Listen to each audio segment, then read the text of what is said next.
और से सुनिए दोस्तों, क्या आपने कभी खुद से ये सवाल किया है कि अगर आपका मन आपका गुलाम बन जाए तो आप क्या नहीं कर सकते? क्या आपने कभी महसूस किया है कि आपकी जिंदगी में सबसे बड़ी लड़ाई बाहर की दुनिया से नहीं, आपके से है?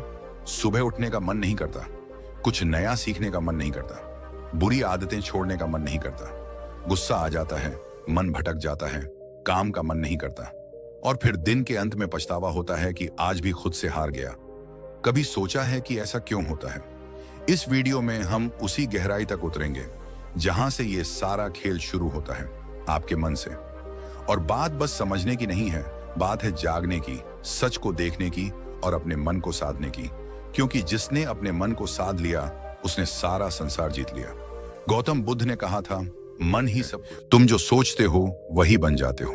अब जरा सोचिए, अगर आपका मन ही बार बार सोचता है कि मैं कमजोर हूं, मुझे नहीं आता, मेरा ध्यान नहीं लगता, तो वो सोच धीरे धीरे आपका सत्य बन जाती है। और यही है मन की सबसे बड़ी चाल। वो आपकी बनाई हुई आदतों, भावनाओं और यादों का गुलाम बन जाता है और आपको गुलाम बना देता है। मन एक बंदर की तरह है जो हर पल उछलता है, कभी भविष्य की चिंता में तो कभी अतीत के पछतावे में। आपके साथ भी होता है ना?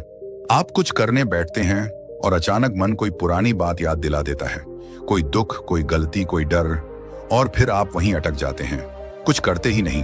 आपका शरीर वहीं बैठा होता है पर मन कहाँ होता है कोई नहीं जानता। अब जरा सोचिए, ये वही मन है जो आपको महान बना सकता है अगर आप इसे समझ लें, इसे दिशा दे दें। क्योंकि मन खुद नहीं जानता कि क्या अच्छा है, क्या बुरा है। वो तो बस जिस चीज को आप बार बार दोहराते हो उसी को सच मान लेता है।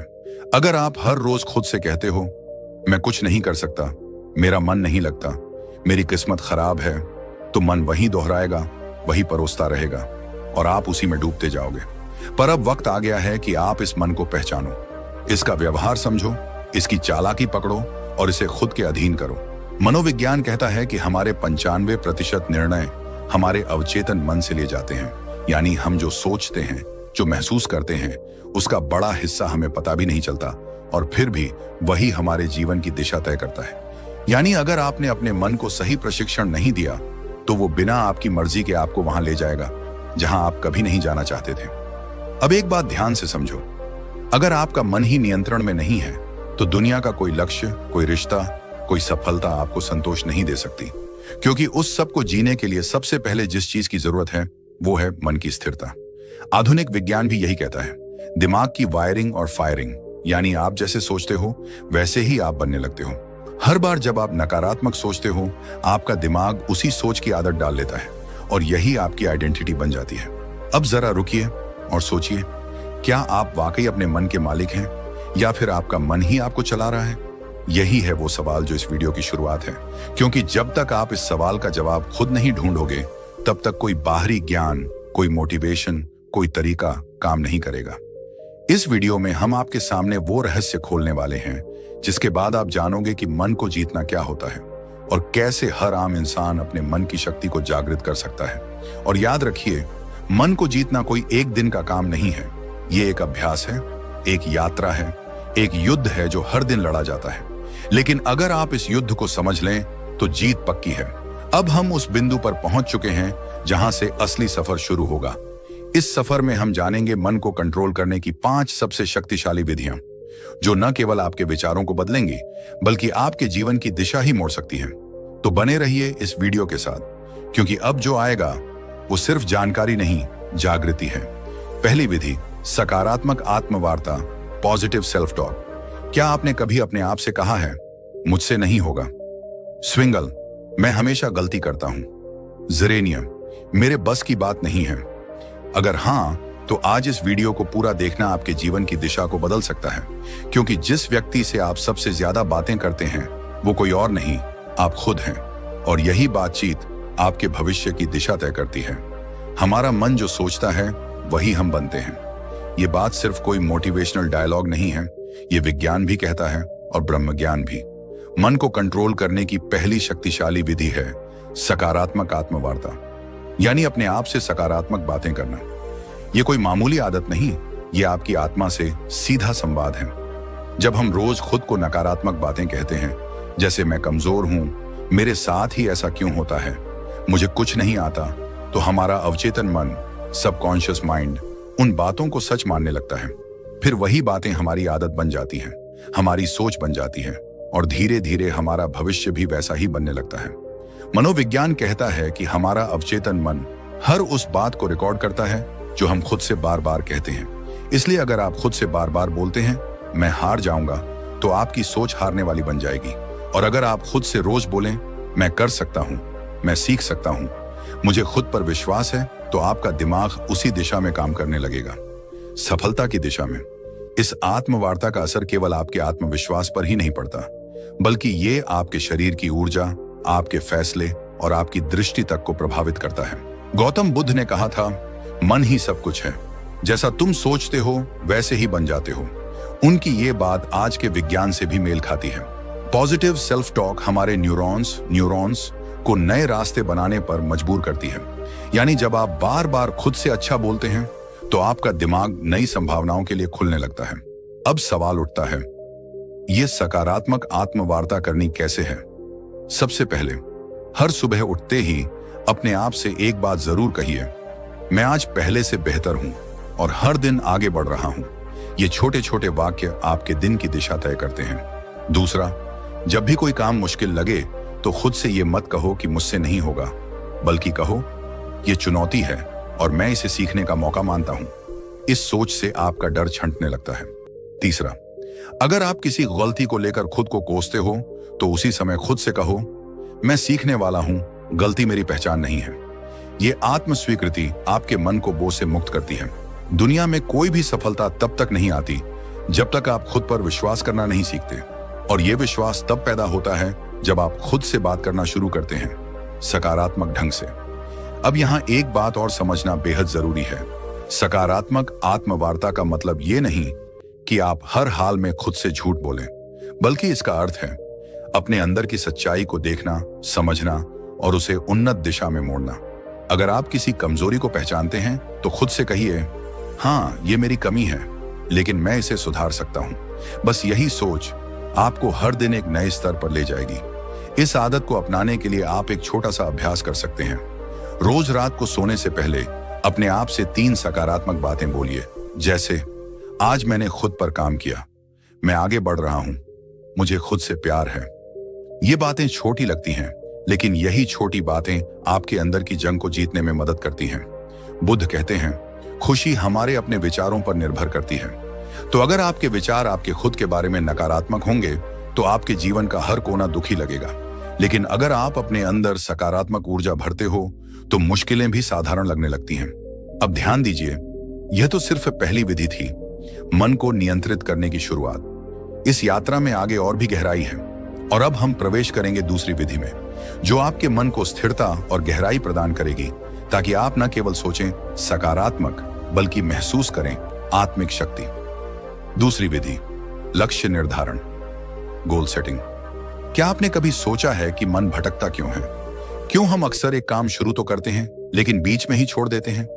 क्यों हमारा मन कभी अतीत की यादों में उलझा रहता है, तो कभी भविष्य की चिंता में खोया रहता है? इसके पीछे एक गहरी वजह है, अस्पष्टता। मन को दिशा तब मिलती है जब उसे पता हो कि उसे जाना कहां है, और जब यह दिशा नहीं होती, तो मन बिल्कुल उस घोड़े की तरह होता है जो खुली जमीन में बेतहाशा दौड़ रहा हो, बिना किसी मंजिल के। इसलिए मन को नियंत्रित करने की दूसरी शक्तिशाली विधि है लक्ष्य निर्धारण। जी हां, स्पष्ट, यथार्थवादी और प्रेरणादायक लक्ष्य। जिस इंसान ने अपने जीवन का उद्देश्य तय कर लिया, उसका मन खुद ब खुद अनुशासित हो जाता है। गौतम बुद्ध ने एक बार कहा था, यदि कोई व्यक्ति एक बाण को निशाने पर चलाता है, तो पहले वह जानता है कि निशाना कहां है। उसी प्रकार जीवन को सही दिशा में ले जाने के लिए मनुष्य को पहले अपने लक्ष्य को जानना चाहिए। यह बात सिर्फ बौद्ध दर्शन में नहीं, बल्कि आधुनिक मनोविज्ञान में भी साफ साफ कही जाती है। मनोवैज्ञानिक कहते हैं कि जब आप स्पष्ट लक्ष्य बनाते हैं, तो आपका मस्तिष्क एक केंद्र बिंदु ढूंढ लेता है। यह केंद्र बिंदु दिमाग को एक ही दिशा में सोचने, योजना बनाने और मेहनत करने के लिए प्रेरित करता है।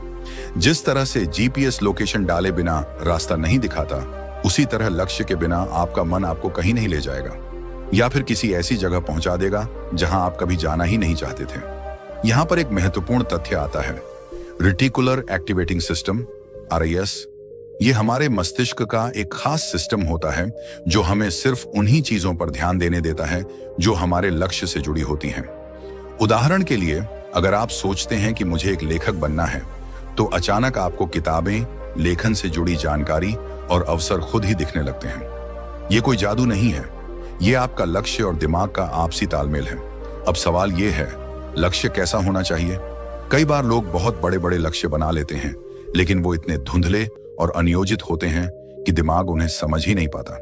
इसलिए पहला कदम है अपने लक्ष्य को स्पष्ट और यथार्थवादी बनाना। उदाहरण के लिए, अगर आप कहते हैं मुझे सफल बनना है, तो यह बहुत ही धुंधला लक्ष्य है। लेकिन अगर आप कहते हैं मुझे अगले 6 महीनों में एक किताब लिखनी है, या मुझे 1 साल में एक छोटा बिजनेस शुरू करना है, तो आपका दिमाग उस लक्ष्य को पकड़ पाता है। यहाँ एक और बात समझना जरूरी है, लक्ष्य केवल मस्तिष्क को दिशा ही नहीं देता, बल्कि भावनात्मक ऊर्जा भी प्रदान करता है। जब हम एक लक्ष्य बनाते हैं और उसे पाने की कल्पना करते हैं, तो हमारे दिमाग में डोपामिन नामक रसायन रिलीज होता है। यह रसायन हमें खुशी, प्रेरणा और एक सकारात्मक ऊर्जा देता है।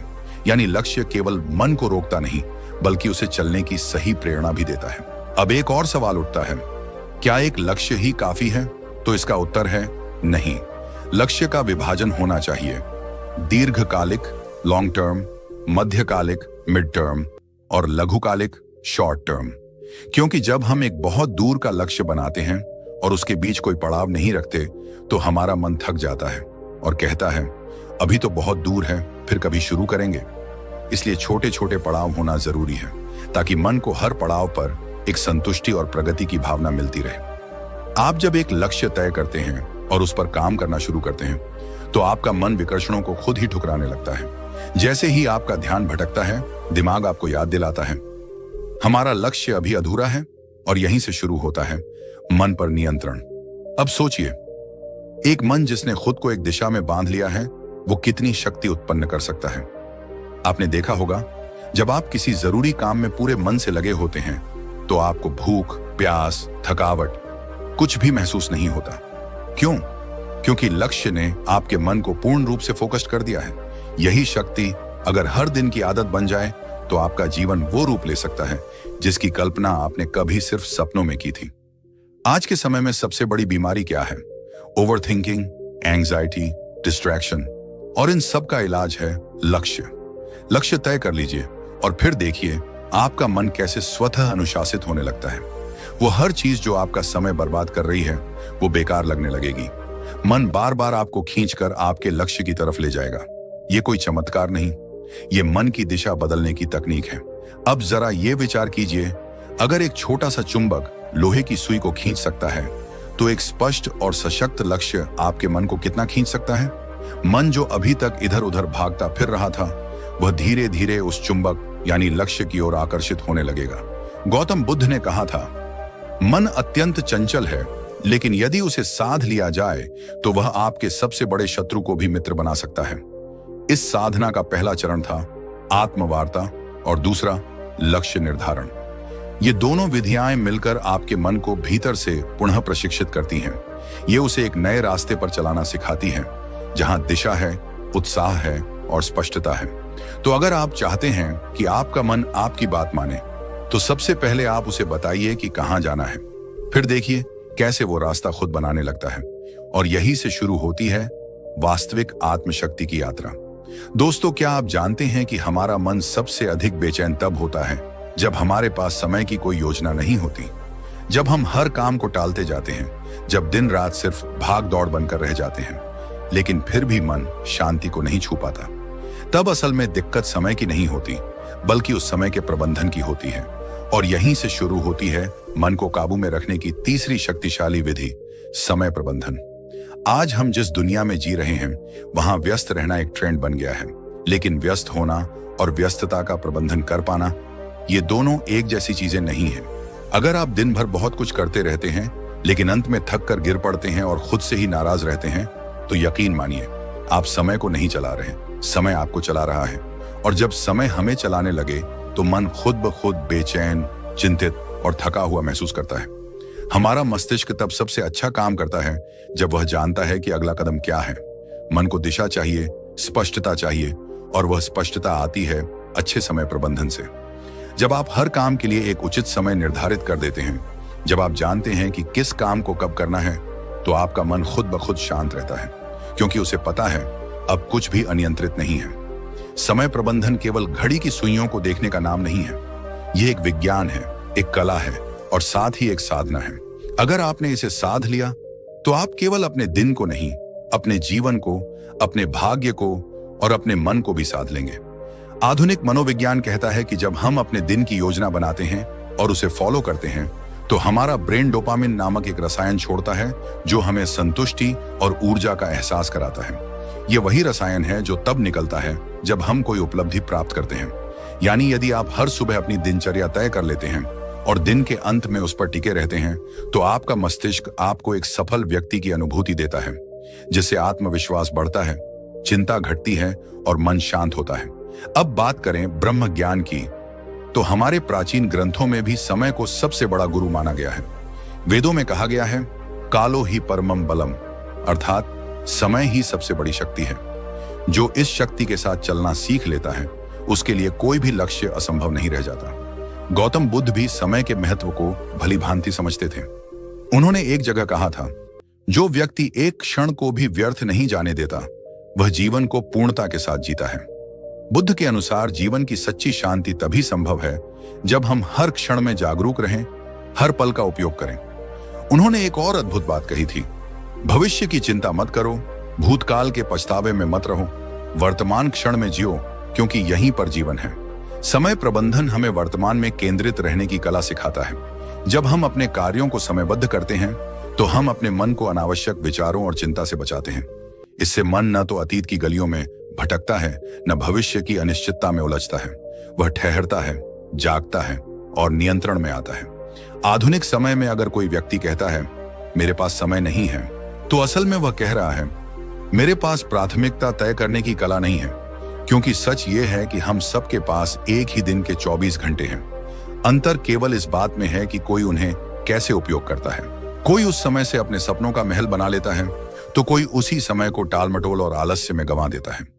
एक और मनोवैज्ञानिक शोध ये बताता है कि जब कोई व्यक्ति अपने कामों को प्रॉपर टाइम फ्रेम में बांट देता है, तो उसकी निर्णय लेने की शक्ति और आत्मनियंत्रण सेल्फ कंट्रोल में 35% तक की वृद्धि देखी जाती है। यानी समय की सही योजना न केवल काम में सहायता करती है, बल्कि मनोबल और मानसिक स्थिरता को भी बढ़ाती है। अब सोचिए, अगर हर सुबह उठकर आप केवल इतना जान लें कि आज का दिन आपके हाथ में है और आपको इसे इस प्रकार जीना है कि शाम तक आपका मन थक कर नहीं, बल्कि तृप्त होकर सोए, तो कितना बदल जाएगा आपका जीवन। आप स्वयं अनुभव करेंगे कि मन अब उतना बेकाबू नहीं है, विचारों का शोर कम हो रहा है और एक गहरी स्पष्टता जन्म ले रही है। समय का सही प्रबंधन एक तरह से अपने आप से किया गया सबसे सुंदर वादा है कि मैं अपने जीवन को अनमोल मानता हूं और इसे यूं ही व्यर्थ नहीं जाने दूंगा। और जब यह भाव मन में दृढ़ हो जाता है, तब मन भी उसी अनुरूप काम करता है, वह आपके नियंत्रण में आने लगता है। तो यदि आप अपने मन को नियंत्रित करना चाहते हैं, शांत और स्थिर बनाना चाहते हैं, तो अपनी दिनचर्या को पुनः रचिए, हर घंटे का हिसाब रखिए और सबसे जरूरी, हर पल को पूरी जागरूकता और गहराई से जीने की आदत डालिए। जब मन देखेगा कि आप समय का सम्मान कर रहे हैं, तो वह भी आपको सम्मान देगा। दोस्तों, क्या आप जानते हैं, हम सबके भीतर एक ऐसी शक्ति है जो अगर जाग जाए तो न कोई डर टिक सकता है, न कोई चिंता, न कोई भ्रम। लेकिन अफसोस की बात यह है कि आज की भाग दौड़ भरी जिंदगी में हम उस शक्ति से बिल्कुल कट चुके हैं। मन एक भटकती हुई हवा बन गया है, कभी अतीत के पछतावे में उलझा हुआ, तो कभी भविष्य की चिंता में डूबा हुआ। और यही सबसे बड़ा कारण है मानसिक अशांति का, नींद ना आने का, अकेलेपन का और आत्मविश्वास की कमी का। आज हम बात करने जा रहे हैं ध्यान की, यानी मेडिटेशन की। ये सिर्फ कोई साधना नहीं, ये कोई ट्रेंड नहीं, ये कोई वेस्टर्न तकनीक नहीं, बल्कि ये हमारी ही आत्मा का द्वार है, जिससे होकर हम अपने भीतर के सच्चे स्वरूप तक पहुंच सकते हैं। हर दिन कुछ ही मिनट का ध्यान आपके पूरे जीवन की दिशा बदल सकता है। और यह कोई अतिशयोक्ति नहीं है, यह विज्ञान भी मान चुका है और ब्रह्म ज्ञान भी बार बार इसी बात की पुष्टि करता है। जब आप ध्यान करते हैं, तो सबसे पहले जो होता है वो यह कि आपका मन स्थिर होता है। वह मन जो अभी तक बंदर की तरह इधर उधर कूद रहा था, वह शांत हो जाता है। और जब मन शांत होता है, तभी तो आप अपने विचारों को स्पष्ट देख सकते हैं। ये क्लैरिटी ऑफ थॉट्स ही आपकी हर समस्या का हल है। क्योंकि समस्या से ज्यादा परेशान करने वाला तो भ्रम होता है, और भ्रम तब टूटता है जब विचारों में स्पष्टता आती है। आज मनोवैज्ञानिक भी कहते हैं कि जब कोई व्यक्ति रोज 10 से 15 मिनट ध्यान करता है तो उसका एमिग्डाला, जो हमारे मस्तिष्क का वह हिस्सा है जो डर और चिंता को नियंत्रित करता है, वो छोटा होने लगता है, और इससे व्यक्ति का इमोशनल रिस्पॉन्स सुधरने लगता है। मतलब यह कि जो बात पहले आपको बहुत जल्दी गुस्सा दिला देती थी, वही बात अब शायद आपको हंसी में टालने की शक्ति दे दे। जो पहले आपकी नींद छीन लेती थी, वही अब आपको गहरी नींद में डुबा दे। ध्यान कोई दिखावा नहीं है, ये एक आंतरिक प्रक्रिया है, और यह तभी फल देती है जब आप इसे श्रद्धा और नियमितता से करते हैं। जैसे शरीर के लिए व्यायाम जरूरी है, वैसे ही मन के लिए ध्यान एक आवश्यकता है। ये कोई विकल्प नहीं, बल्कि मानसिक स्वच्छता का मूल आधार है। अब जरा एक पल रुकिए और अपने भीतर झांकिए, बिना किसी आवाज के, बिना किसी शब्द के, बस खुद के साथ कुछ पल बिताने की कोशिश कीजिए। क्या आप जानते हैं कि जब आप गहराई से ध्यान में जाते हैं तो आप न सिर्फ अपने विचारों को समझने लगते हैं, बल्कि आप यह भी महसूस करने लगते हैं कि आप वो विचार नहीं हैं। आप तो वो देखने वाला है जो हर विचार को आते जाते देख रहा है। गौतम बुद्ध ने ध्यान को जीवन का मूल बताया। उन्होंने कहा, ध्यान ही एकमात्र रास्ता है जिससे तुम अपने भीतर की आग को बुझा सकते हो। उन्होंने वर्षों तक मौन साधना की, अपने विचारों को परखा, और उसी गहराई से उन्होंने संसार को बताया कि मनुष्य का दुख किसी बाहरी कारण से नहीं होता, बल्कि उसके मन की अस्थिरता ही उसका सबसे बड़ा शत्रु है, और इस शत्रु को हराने का एकमात्र रास्ता ध्यान है। बुद्ध के अनुसार ध्यान तुम्हें साक्षी बनाता है, और जब तुम साक्षी हो जाते हो, तब तुम अपने डर को भी, अपने क्रोध को भी, अपनी व्यथा को भी बाहर से देख सकते हो। और यही दूरी ही तो है मुक्ति की शुरुआत। आज जितना समय हम बाहरी चीजों पर खर्च कर देते हैं, मोबाइल स्क्रॉलिंग, टीवी देखना या बेवजह की बातचीत, अगर उसी में से हम सिर्फ 15 मिनट अपने लिए, अपने मन के लिए दे दें, तो सोचिए हमारा जीवन कितना बदल सकता है। ध्यान करने के लिए किसी विशेष स्थान या किसी विशेष पद्धति की आवश्यकता नहीं, बस शांति हो, एक कोना हो, और हो थोड़ी सी इच्छा खुद को समझने की, खुद से मिलने की। आप चाहे तो आंखें बंद करें, अपनी सांसों पर ध्यान दें, चाहे तो ओम का उच्चारण करें, चाहे तो सिर्फ मौन रहें। तरीका कोई भी हो सकता है, लेकिन परिणाम हमेशा एक ही मिलेगा, शांति, गहराई और भीतर की शक्ति। ध्यान हमें सिखाता है कि शांति बाहर नहीं, भीतर है। ध्यान हमें सिखाता है कि समाधान कोई और नहीं देगा, हमें खुद ही खोजना होगा।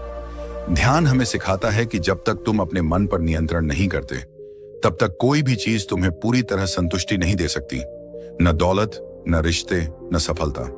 और अंत में एक बात जो सबसे जरूरी है, ध्यान कोई एक बार का प्रयोग नहीं है, यह एक निरंतर यात्रा है।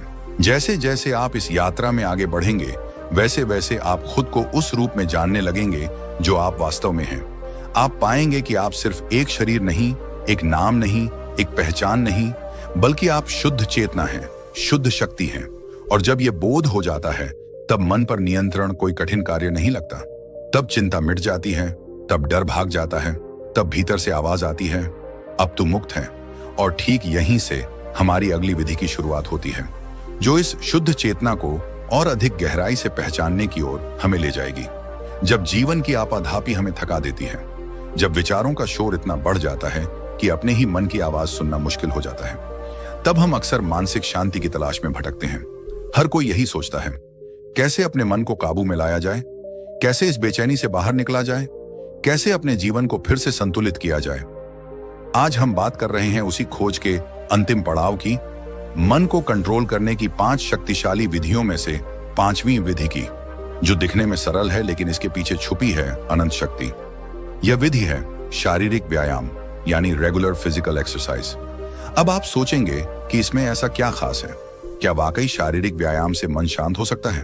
तो चलिए आज हम इस पर गहराई से बात करते हैं, सिर्फ शब्दों से नहीं, बल्कि विज्ञान, प्राचीन ज्ञान और अनुभव से जुड़े तथ्यों के आधार पर। सबसे पहले यह समझिए कि हमारे मन और शरीर का रिश्ता कितना गहरा है। जब शरीर में कोई बदलाव होता है तो उसका सीधा असर मन पर पड़ता है, और जब मन में कुछ चलता है तो शरीर भी उसका असर झेलता है। इसीलिए अगर आप अपने मन को नियंत्रित करना चाहते हैं तो शरीर को अनदेखा नहीं कर सकते। आधुनिक विज्ञान कहता है कि जब हम व्यायाम करते हैं, चाहे वो तेज चलना हो, योग हो, दौड़ना हो या कोई खेल, तो हमारा मस्तिष्क एंडोर्फिन्स नामक रसायन छोड़ता है, जिसे फील गुड हार्मोन्स कहा जाता है। यह वही रसायन है जो हमें सुकून देता है, तनाव को कम करता है और मन को स्थिर करता है।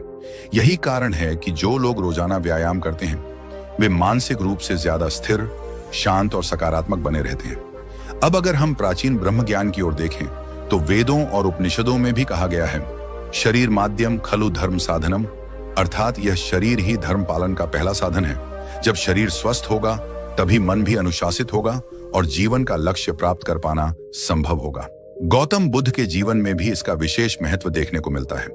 बुद्ध ने अपने शिष्यों को केवल ध्यान और उपदेश ही नहीं दिए, बल्कि उन्हें नियमित रूप से चलने, शरीर को सक्रिय रखने और अपने शरीर के साथ अपने मन का भी ध्यान रखने की शिक्षा दी। जीवन में मध्य मार्ग अपनाओ, ये बुद्ध का सबसे बड़ा संदेश था। न तो शरीर को इतना थकाओ कि वह टूट जाए और न ही उसे इतना आराम दो कि वह जड़ हो जाए। संतुलन ही असली साधना है। ध्यान दीजिए, जब आप थके हुए होते हैं, तनाव में होते हैं या क्रोध में होते हैं तो आपका शरीर कैसा हो जाता है? आपकी सांसें तेज चलने लगती हैं, मांसपेशियां कस जाती हैं, नींद उड़ जाती है और पेट में गड़बड़ी होने लगती है। यह सब शरीर के अंदर का संकेत है कि मन ठीक नहीं चल रहा। लेकिन जैसे ही आप व्यायाम करते हैं, श्वास गहरी होती है, शरीर में ऊर्जा दौड़ती है, नींद सुधरती है और मन हल्का लगने लगता है। इसका एक और गहरा पक्ष है जो बहुत कम लोग समझते हैं। जब आप व्यायाम करते हैं तो आप अपने शरीर से जुड़ते हैं। उस क्षण आप वर्तमान में होते हैं, अभी और यही है being in the present moment, जो कि ध्यान का सबसे मूल सिद्धांत है।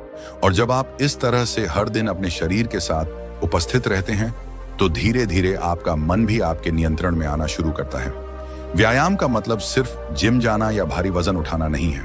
यह तो आपकी दिनचर्या का एक हिस्सा बन सकता है, जैसे सुबह की सैर, सूर्य नमस्कार, प्राचीन योगासनों का अभ्यास या यहाँ तक कि खेतों में काम करना भी एक तरह का व्यायाम है। सवाल यह नहीं है कि आप क्या करते हैं, सवाल यह है कि आप कितनी नियमितता से करते हैं और कितनी श्रद्धा से करते हैं। और एक बात हमेशा याद रखें, जब आप अपने शरीर को रोज सुधारते हैं तो आप अनजाने में अपने मन को भी एक नई मन को नियंत्रित करना कोई एक दिन का काम नहीं है। ये एक यात्रा है, आत्मज्ञान की, अनुशासन की और अपने भीतर की शक्ति को पहचानने की। जब आप अपने मन को समझना शुरू करते हैं, उसे दिशा देना सीखते हैं, तो आप खुद महसूस करेंगे कि जीवन में कितनी शांति, स्पष्टता और ऊर्जा आ गई है।